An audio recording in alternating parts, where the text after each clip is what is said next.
Assalamualaikum warahmatullahi wabarakatuh. Kami daripada kumpulan 3 ingin membentangkan persembahan berkumpulan yang bertajuk Kesepaduan Ilmu bagi memenuhi tugasan pentaksiran bagi subjek pengajian kurikulum sekolah rendah.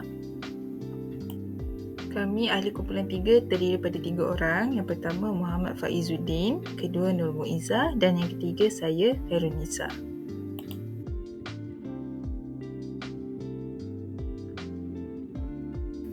Baiklah, sebelum topik pada pembentangan kali ini dibincangkan dengan lebih lanjut, penting untuk kita ketahui apakah maksud dan takrifan ilmu yang sebenar. Jadi, pada segi asasnya, ilmu dapat ditarifkan sebagai satu kefahaman seseorang individu kepada penerokaan hakikat sehingga seseorang individu itu dapat mengetahui kejahilannya dan dia mempercayai bahawa ilmu dan kebijaksanaan itu datangnya daripada Allah yang Maha Esa. Namun, dari segi epistemologi, sumber ilmu secara umumnya dapat diperolehi melalui ilmu wahyu, rasional akal dan juga empirical theory. Dan dari segi bahasa, ilmu diambil daripada kata akar iaitu ilm. Al-ilm yang bererti tanda, petunjuk atau petunjuk kepada sesuatu. Jadi pertama sekali kita akan lihat pada konsep kesepaduan ilmu dalam pendidikan Islam. Pertama, penting untuk kita ketahui apakah konsep sebenar kesepaduan ilmu. Jadi kesepaduan ilmu adalah penggabungan ilmu pengetahuan, kemahiran dan bahasa dalam sesebuah mata pelajaran secara menyeluruh. Dalam erti kata lain, di dalam sesebuah mata pelajaran yang diajar di dalam kelas terdapat unsur atau elemen-elemen mata pelajaran lain yang diterapkan sebagai nilai tambah atau sebagai gambaran untuk menerangkan subjek tersebut. Dan dalam kurikulum pendidikan Islam, kesepaduan ilmu merujuk kepada pengintegrasian ilmu yang bersumberkan Al-Quran dan Hadis dengan ilmu-ilmu lain untuk membentuk sebuah komuniti yang berakidah dan mempercayai Allah Subhanahu Wa Taala. Baiklah, seterusnya pembentangan ini akan diteruskan dengan isu-isu dalam kesepaduan ilmu pendidikan Islam.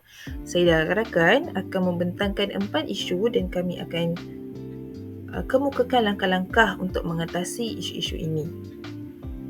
Jadi isu yang pertama yang dibangkitkan dalam kesepaduan ilmu pendidikan Islam adalah kurikulum bertumpu, di mana terdapat beberapa kekangan di mana guru hanya memfokuskan maklumat yang mereka ingin sampaikan berpandukan standard kandungan yang telah diperolehi. Tiada kepelbagaian dalam menyampaikan ilmu atau maklumat yang mereka pelajari dan hanya berfokuskan tentang apa yang telah disediakan. Hal ini kerana perkara ini terjadi apabila guru tidak dapat menguasai ilmu-ilmu lain untuk mereka kaitkan dan untuk mereka praktikkan dalam ilmu yang ingin mereka sampaikan di dalam kelas. Dan akibatnya, suasana pengajaran dan pembelajaran akan kelam dan murid akan cepat bosan apabila mereka tidak lihat perkaitan antara ilmu yang mereka pelajari dengan ilmu-ilmu lain.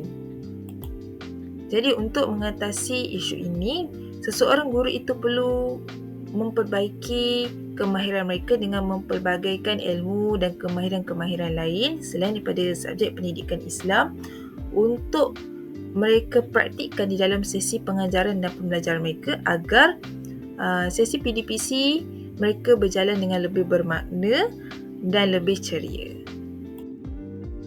Bismillahirrahmanirrahim. Assalamualaikum warahmatullahi wabarakatuh. Nama saya Nur Muizzah binti Muhammad Nur. Saya dari kumpulan 1 Pendidikan Islam Rendah.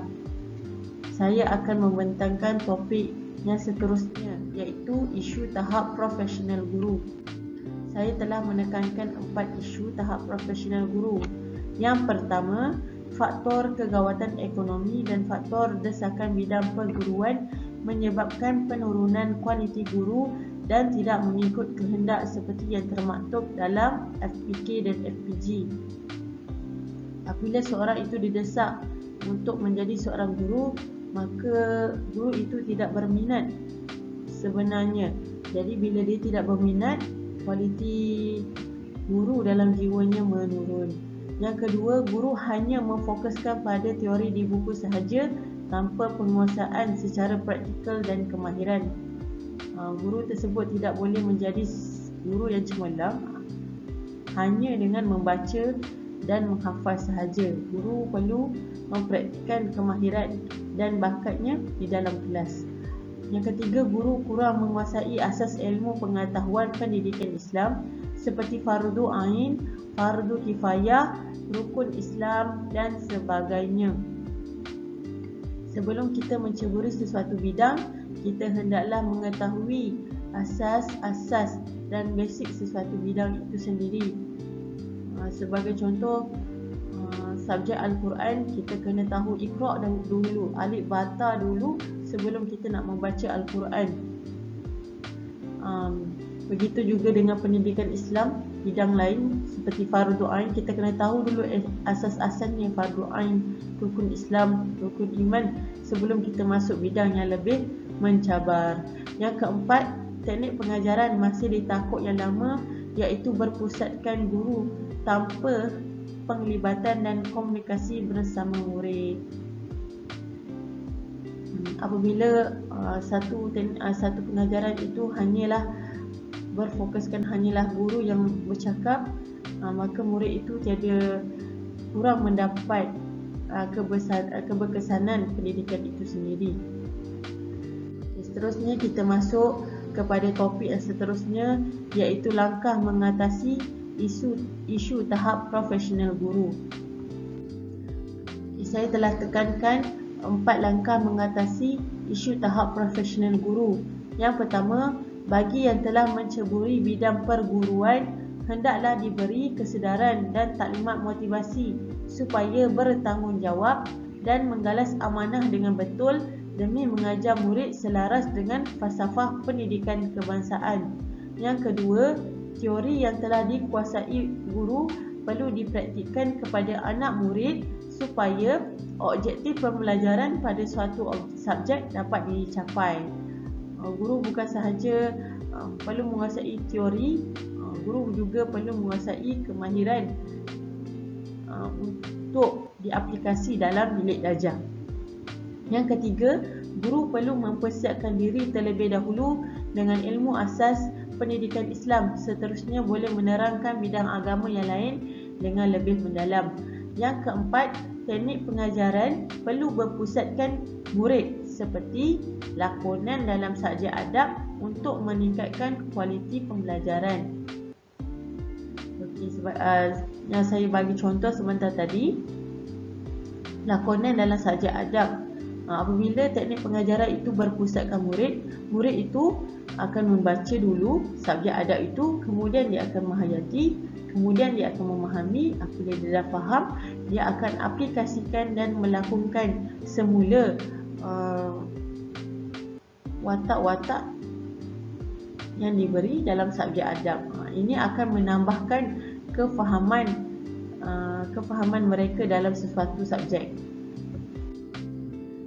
Seterusnya kita akan kupaskan isu sekularisme dan dualisme. Sekularisme bersandarkan kepada pemisahan agama dari hal duniawi. Sekularisme menolak peraturan syariah. Yang kedua, dualisme ialah dua sistem pendidikan yang berbeza, iaitu sistem pendidikan Islam dan sistem pendidikan moden. Sistem pendidikan Islam menitik beratkan keagamaan semata-mata, manakala sistem pendidikan moden memberi tumpuan kepada ilmu-ilmu moden tanpa mempelajari ilmu keagamaan. Jadi penyokong-penyokong dualisme ini berpendapat bahawa pendidikan adalah dua benda yang berbeza. Yang pertama adalah sistem pendidikan Islam, yang kedua adalah sistem pendidikan moden. Mereka memisahkan dua pendidikan ini. Yang ketiga, ia menghalang kesepaduan ilmu dalam pendidikan Islam kerana sekularisme memisahkan Al-Quran sebagai rujukan dan menggantikan dengan teori pemikiran manusia sahaja. Untuk sekularisme, dia memisahkan Al-Quran sebagai panduan, sebagai rujukan. Dia tidak gunakan Al-Quran sebagai sumber sumber kepada sesuatu ilmu tersebut. Mereka hanya menggunakan teori pemikiran manusia sahaja.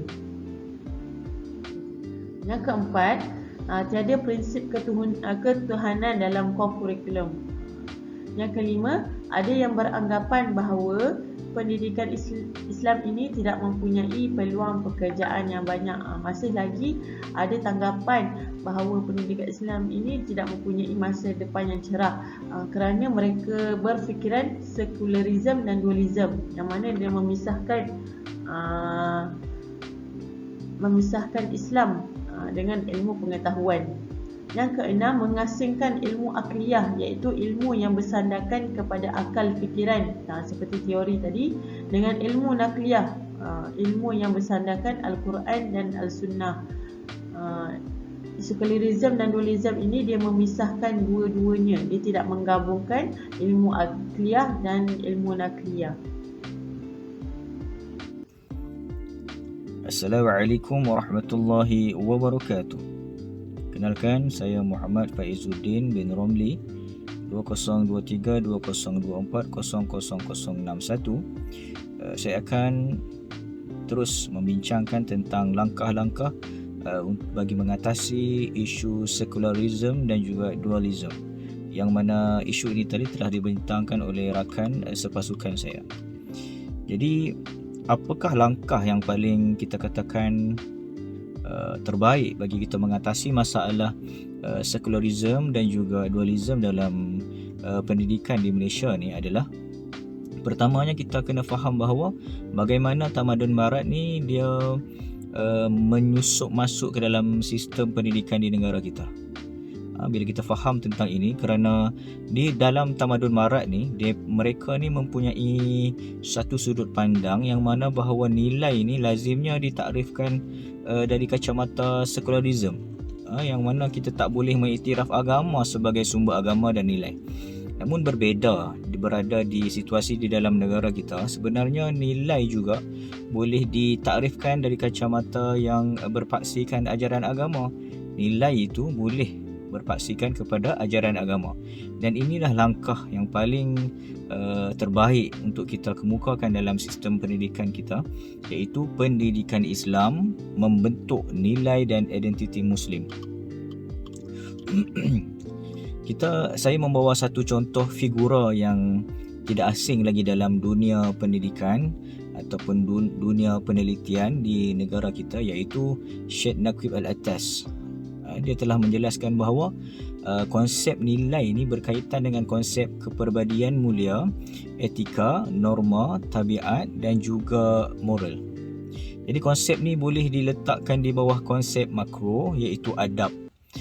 Menurut beliau lagi, adab ni adalah disiplin rohani, akal dan jasmani yang membolehkan individu dan masyarakat untuk mengenal dan meletakkan setiap sesuatu pada tempatnya yang betul dan wajar, sehingga membentuk keharmonian dan keadilan dalam diri, masyarakat dan persekitaran. Jadi proses mengenali dan memahami tempat yang sebenar bagi sesuatu perkara atau fenomena melibatkan pembinaan ilmu adalah melalui pendidikan. Dalam konteks pendidikan ni ditakrifkan sebagai ta'dib bagi sudut pandang Syed Naqib Al-Attas ni, iaitu pengenalan dan pengiktirafan yang dikembangkan secara beransur-ansur dalam diri pelajar mengenai tempat yang betul dan wajar bagi segala perkara, sehingga ia membawa kepada satu pengenalan dan pengiktirafan tentang Allah dalam aturan wujud dan kewujudan.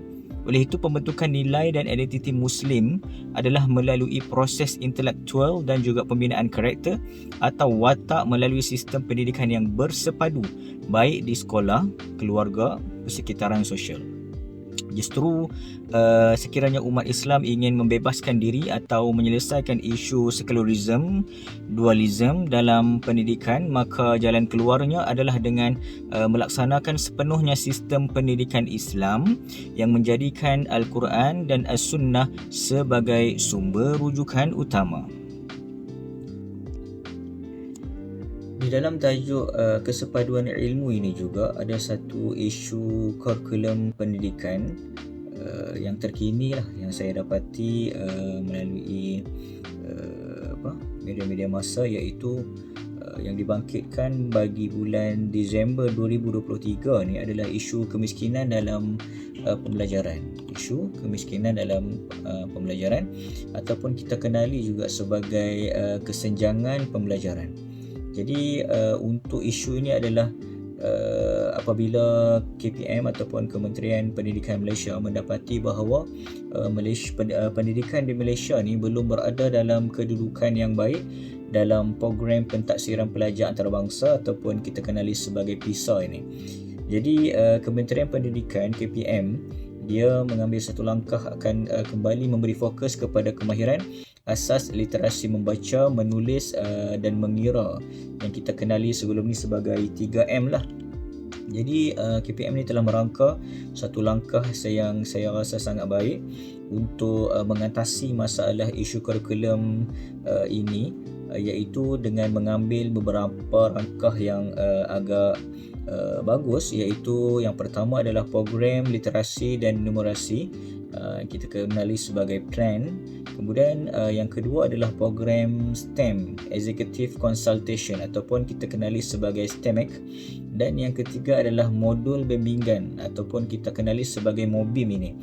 Dan kesemuanya ini adalah dalam satu kerangka kurikulum persekolahan pada tahun 2000 menuju tahun 2027.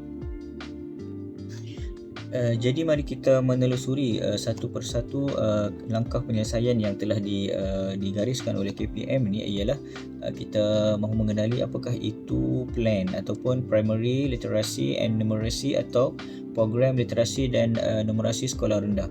Jadi PLAN ni adalah program sokongan pengajaran dan pembelajaran yang komprehensif dan menyeluruh berasaskan sekolah untuk murid tahun 2 dan tahun 3. Jadi program ni telah pun dilaksanakan mulai pada bulan Mac 2020 lagi. Jadi objektif PLAN ni adalah untuk memastikan semua murid tahun 2 dan tahun 3 boleh menguasai sekurang-kurangnya tahap penguasaan minimum, iaitu tahap penguasaan 3 dalam mata pelajaran bahasa Melayu, bahasa Inggeris dan juga matematik. Jadi fokus aktiviti PLAN ni dia adalah untuk membina bahan pengajaran dan pembelajaran yang menarik, komuniti pembelajaran guru yang aktif, penyediaan bahan pentaksiran yang memenuhi keperluan murid, pemantapan pengurusan pentadbiran sekolah, penetapan sasaran pencapaian murid, kempen kesedaran ibu bapa, penjaga dan komuniti. Jadi ini adalah kita katakan sebagai fokus aktiviti PLAN.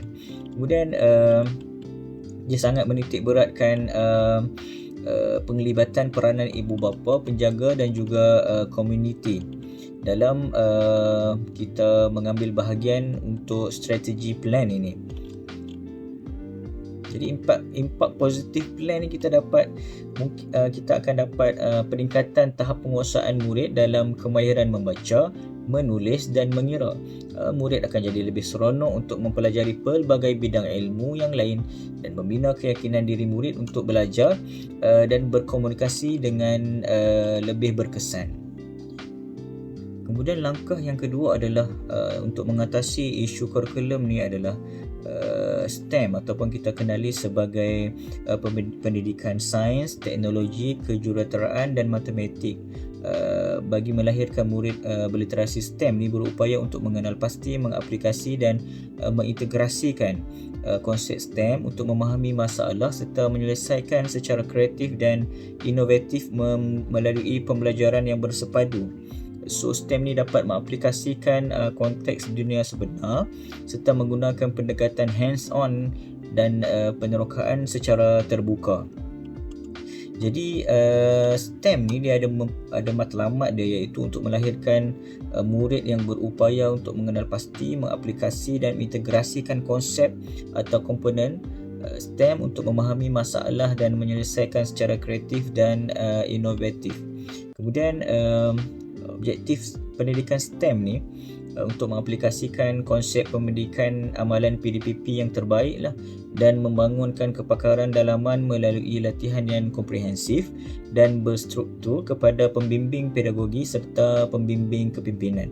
Dan juga STEM ini mempunyai objektif untuk membangunkan persekitaran pembelajaran yang mengaplikasikan pendidikan yang berkesan dan mengutamakan kemenjadian murid.